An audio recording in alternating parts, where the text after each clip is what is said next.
Assalamualaikum. Bagaimana caranya Gus untuk bisa selalu hadir dan menyadari akan Allah dalam diri kita sepanjang waktu? Terima kasih. Assalamualaikum.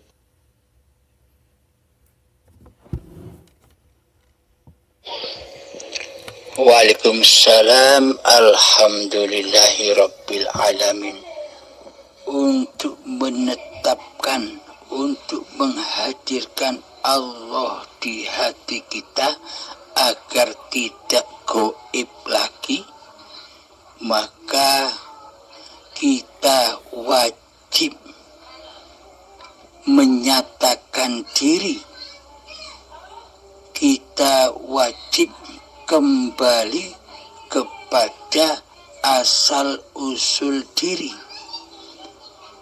Kita datangnya dari gaib, dari tiada, kembali kepada kegaiban dan ketiadaan. Seperti layaknya wahyu. Kenapa bayi itu disebut suci, bersih, fitrah? Meski itu padahal tidak pernah sholat, tidak pernah berpuasa, tidak pernah bersedekah, tidak ngapa-ngapain, bayi itu kok disebut suci? Karena saat bayi Anda, saya belum hadir, belum ada, belum terlahir di dalam bayinya. Maka dari itu bayi disebut suci, karena suci dari pengakuan diri manusianya yang berasa memiliki hidup dan badan ini. Ketika akil balik tiba, maka kotorlah hidup dan badan ini karena diakui sebagai milik hambanya. Sudah tidak suci lagi. Dengan apa kita bersuci lagi? Kita bersuci lagi ya dengan Allah yang Maha Suci. Meskipun air di lautan habis untuk bersuci, untuk berwudu, namun di dalam hati kita yang masih wujud makhluknya yang merasa bersuci, maka selamanya dan itu habis, maka diri kita tak akan pernah suci. Apabila diri manusia kita masih menduduki sifat-sifat Tuhannya, alias selama ini kita tidak merasa sudah menjadi Allah, sudah ngaku-ngaku tapi tidak terasa. Maka dari itu tulislah monumen-monumen diri manusia kita di hati kita, bahwa manusia kita ini kebalikan dari sifatnya Allah. Jika Allah yang wujud, maka makhluknya gaib. Jika Allah yang hidup, maka makhluknya harus kembali kepada kematian. Karena untuk menuju Allah itu syaratnya melewati pintu kematian.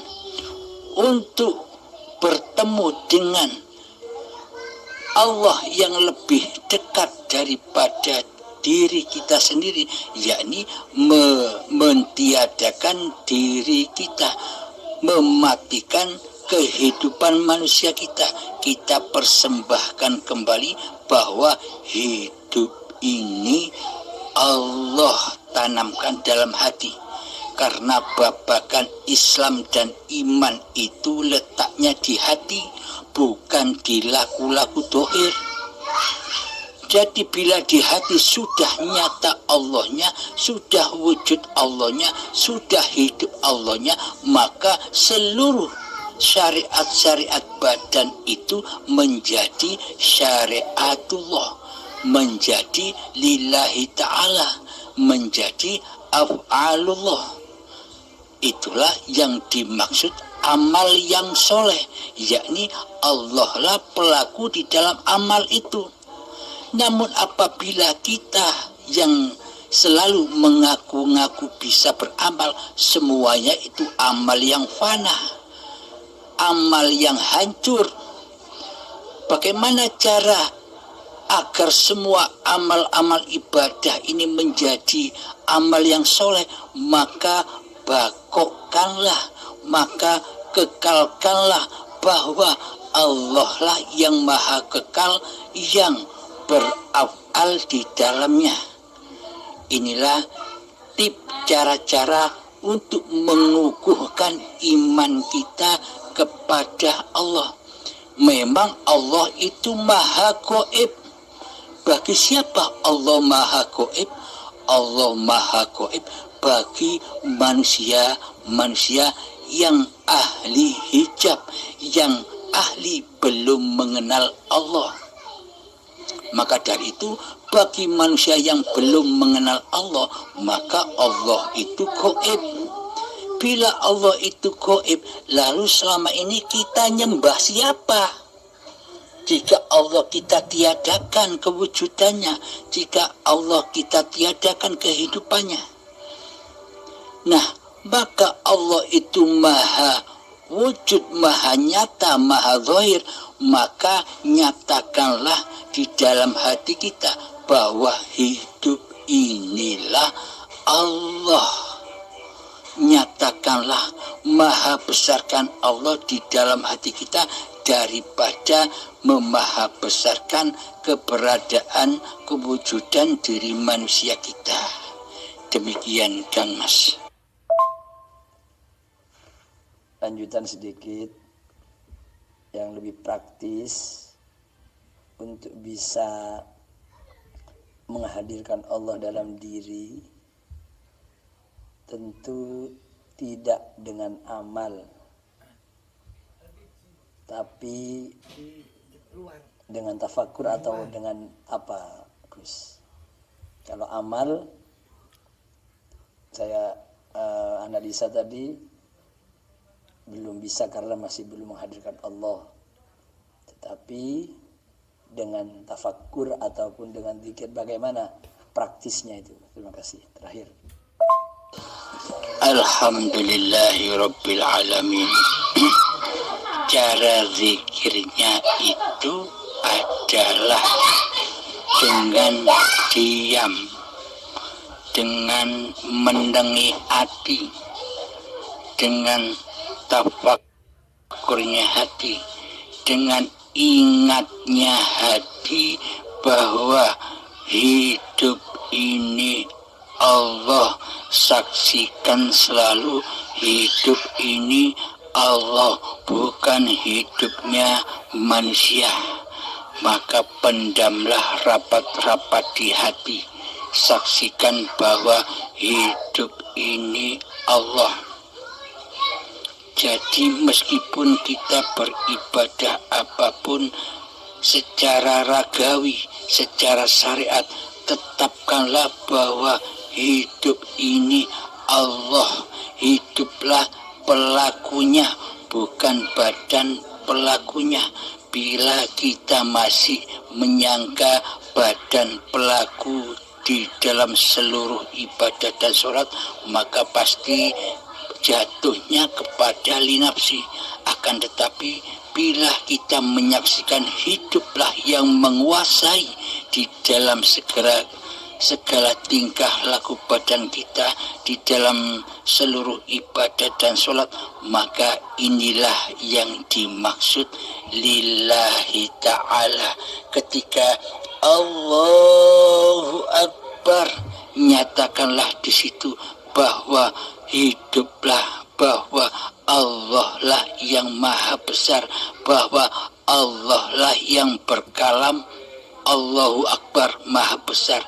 Karena sesungguhnya tiada makhluk satupun yang bisa memaha besarkan Allah kecuali diri zatnya sendiri, yakni Allah sendiri yang bisa memaha besarkan zatnya sendiri.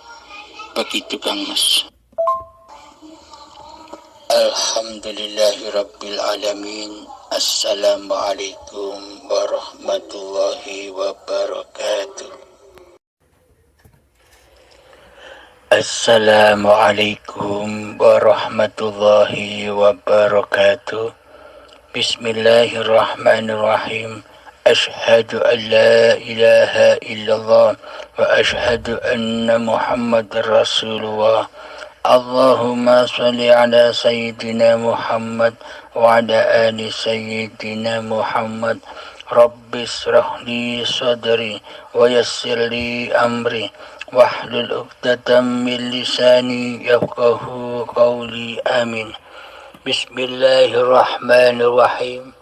Monggo Kang Mas. Assalamualaikum warahmatullahi wabarakatuh. Kata tanglet Mas, man akala lukmatan min haramin lam tuqbal salatuhu arba'ina yawman. Barang siapa yang makan barang haram, lam tuqbal salatuhu, maka tidak akan pernah diterima salatnya 41 hari. Gimana mutasafihatnya? Menurut pandangan hakiki ya Mas, menurut pandangan hakikat yang sebenarnya Mas.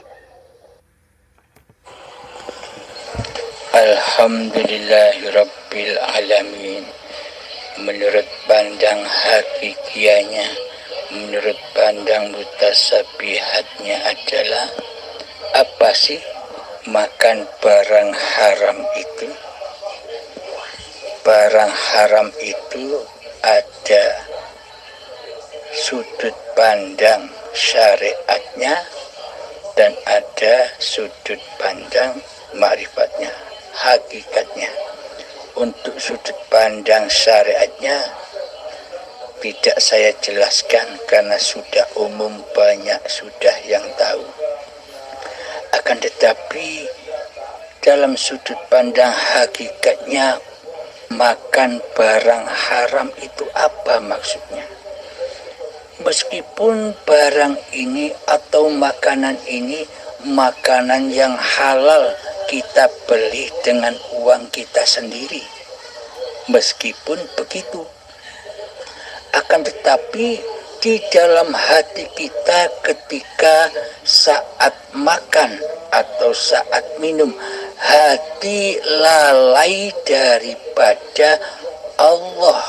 Hati tidak ingat bahwa Allah lah yang menganugerahkan, Allah lah yang mengadakan makanan dan minuman ini, dan Allah lah yang menyuapi makanan dan minuman ini ke mulut kita, dan Allah lah yang memproses, yang mengayai, itu, yang mengatur hasil makanan dan minuman itu di dalam pencernaan kita.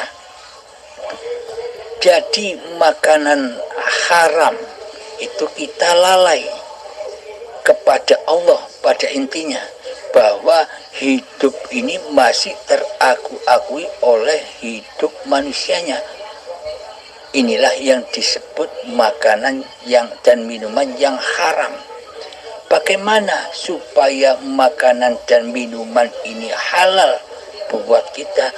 Maka selalulah ingat Allah, bahwa hidup inilah Allah, bahwa yang mengadakan makanan dan minuman ini Allah, yang menyuapi makanan sampai ke mulut kita ini Allah, yang memproses, yang memilah-milah makanan di dalam pencernaan kita Allah, yang membuat kita kenyang Allah, yang membuat kita lega Allah. Semuanya kembali menyaksikan kepada Allah lah yang menguasai semua keadaan ini. Inilah jalan Shiratal Mustaqim. Jadi jalan Shiratal Mustaqim itu banyak sekali. Dalam keadaan makan itu Shiratal Mustaqim. Bagaimana kita bisa berjumpa atau mengingat Allah lah penguasa di dalamnya. Jangan sampai hambanya yang berkuasa di dalam keadaan makan itu. bila hambanya yang berkuasa di dalam keadaan makan dan minum, maka itu disebut makan dan minuman yang haram, yakni makan dan minuman yang fana, yang hancur, yang menjadi racun. Akan tetapi bila kita nyatakan bahwa hidup ini Allah, maka Allah lah yang menguasai keadaan makan ini. Inilah jalan Shiratal Mustaqim. Kita berjumpa dengan Allah di keadaan makan. Maka aplikasikanlah, maka luaskanlah ketauhidan kita di dalam keadaan apapun. Begitu Kang Mas. Kira-kira ada pertanyaan lagi? Assalamualaikum warahmatullahi wabarakatuh. Kang, mohon dijelaskan tentang hakikat berwudu, Kang. Terima kasih. Alhamdulillahirabbil alamin. Hakikat berwudu secara syariatnya ya mensucikan anggota-anggota badan yang disucikan. Wajah disucikan, mata disucikan, hidung disucikan, mulut disucikan, tangan disucikan, kepala disucikan, akal pikir disucikan, kaki disucikan, telinga disucikan. Pada intinya disucikan dari memandang wajah Allah, disucikan dari memandang makhluknya, yakni selalu kemana arah mata, telinga, arah kaki, arah tangan tergelar di alam ini, selalu menyaksikan wajah Allah yang mempergerakkan, yang mengapalkan di dalamnya.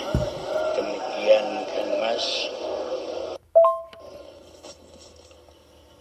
Dan bersuci secara hati adalah nyatakanlah di dalam hati kita bahwa hidup inilah Allah yang Maha Suci. Begitulah cara bersuci di sisi hakikat makrifatnya. Jadi hati menyatakan bahwa hidup inilah Allah yang Maha Suci, yang menguasai seluruh aktivitasnya badan. Akan tetapi bila di dalam hati kita masih wujud makhluknya yang merasa hidup, maka seluruhnya tak akan pernah suci. Karena Allah hanya memandang sucinya hati. Di dalam hati ini, Allahkah yang dituhankan ataukah masih diri kita yang menjadi Tuhan? Jika di dalam hati kita masih diri manusia kita yang menjadi Tuhan, yang masih diri kita yang merasa hidup, yang merasa berkuasa atas seluruh tindak lakunya badan, meskipun sholat beribu tahun, meskipun tinggi ilmunya, meskipun habis air laut dipakai untuk wudhu badannya, maka semuanya tetap najis, tetap racun, tetap faksa wal mungkar di sisi Allah. Karena di dalam hati hambanya masih mensekutukan Allah dengan diri hambanya, dengan diri manusianya, mensekutukan hayatullah dengan hayatunas, padahal manusia tidak punya hidup. Maka kembalilah kemanusiaan kita, hidup manusia kita, kembalikan lagi kepada Allah bahwa hidup ini Allah. Posisikan diri manusia kita ke tempat asalnya. Asalnya gaib, tiada kembalilah menjadi gaib dan tiada di hati ini. Jadi gaibkanlah diri kemanusiaan kita sebagaimana kita selama ini menggaibkan Allah di hati kita selama ini. Tinggal kita balikkan saja. Dulu yang nyata, yang wujud di hati ini hidup manusianya, tapi kini ketika kita sudah menyadari bahwa hanya Allah lah yang hidup, maka nyatakanlah, wujudkanlah Allah di dalam hati ini, bahwa hidup ini Allah, makhluknya, manusianya, kehidupan manusianya sudah gaib. Muncul manusianya, gaibkan lagi. Muncul manusianya, gaibkan lagi. Muncul kehidupan manusianya, matikan lagi. Muncul kehidupan manusianya, matikan lagi. Begitu cara untuk berlatih. Sehingga di hati ini yang ada hanya yang maha suci. Ketika di hati kita yang wujud hanya Allah yang maha suci, maka sucilah seluruh tindak lakunya badan. Sucilah seluruh syariat-syariat yang dikerjakan oleh badan. Jadi sucinya syariatnya badan itu bukan syariatun nas, bukan syariat-syariat yang selama ini kita kerjakan. Jadi sucinya syariatullah yang ada di badan ini, seluruh tindak lakunya badan yang tak teraku-akui oleh syariat manusianya. Karena manusianya sudah tak mampu lagi bersyariat, maka seluruh syariat yang ada, meskipun terkadang kelihatan manusia lain itu tidak cocok, akan tetapi di sisi Allah seluruhnya menjadi amal yang soleh. Karena apa? Karena manusianya sudah tidak lagi menjadi Tuhan. Karena manusianya sudah tidak lagi menjadi penguasa atas syariat-syariatnya badan. Maka itulah yang disebut suci. Karena pelakunya yang maha suci. Tapi bila pelakunya yang ada di hati ini manusianya seluruhnya najis, apapun itu yang dikerjakan, meskipun kelihatannya terbungkus dengan amal, sholat, ibadah, puasa dan sebagainya, semuanya najis di sisi Allah. Karena apa? Karena tidak menyembah Allah, melainkan menyembah hawa nafsu iblis dan setannya sendiri di hatinya. Karena itulah seluruhnya akan najis dan menjadi racun, meracuni hatinya. Demikian sahabat. Assalamualaikum. Alhamdulillahirabbil alamin. Nggih Kang, matur nuwun, ampun bisa dipahami. Terima kasih. Alhamdulillahirabbil alamin. Jadi pada intinya rangkuman bersuci adalah ketika badan kita berwudu secara syariat, niat membasuh muka, membasuh kedua tangan, mengusap sebagian kepala, membasuh kaki, itu rukun-rukunnya. Ketika badan dalam keadaan bersuci wudu, hati tetap sucikan dari kewujudan diri makhluknya yang bisa berwudu. Hati tetap wujudkan, hati tetap nyatakan bahwa Allah lah yang menggerakkan badan untuk berwudu. Jadi ketika mengusap wajah, membasuh wajah, hati menyaksikan Allah lah yang mengusapkan wajah saat berwudu. Ketika membasuh kedua tangan, Allah lah yang membasuh kedua tangan ini. Ketika membasuh mengusap sebagian kepala, maka di dalam hati kita nyatakan bahwa Allah lah yang mengusapnya. Ketika membasuh kedua kaki, maka nyatakanlah, wujudkanlah Allah-Nya lah yang membasuhkan kaki. Nah, dengan demikian inilah yang dimaksud berwudu zahir dan batin. Ketika beranjak ke dalam sholat, maka nyatakanlah dalam hati bahwa Allah lah yang mensolatkan. Ketika Allahu Akbar takbiratul ihram, nyatakan dalam hati, wujudkan hidup inilah Allah yang mengangkatkan tangan. Hidup inilah Allah yang memaha besarkan diri zatnya sendiri. Ketika sudah takbiratul ihram, tangan sendekap seperti mayat. Inilah tanda bahwa sucikan hati dari diri manusianya, matikan diri manusianya. Jangan sampai manusianya menjadi Tuhan, jangan sampai manusianya yang merasa berkuasa di dalam sholat.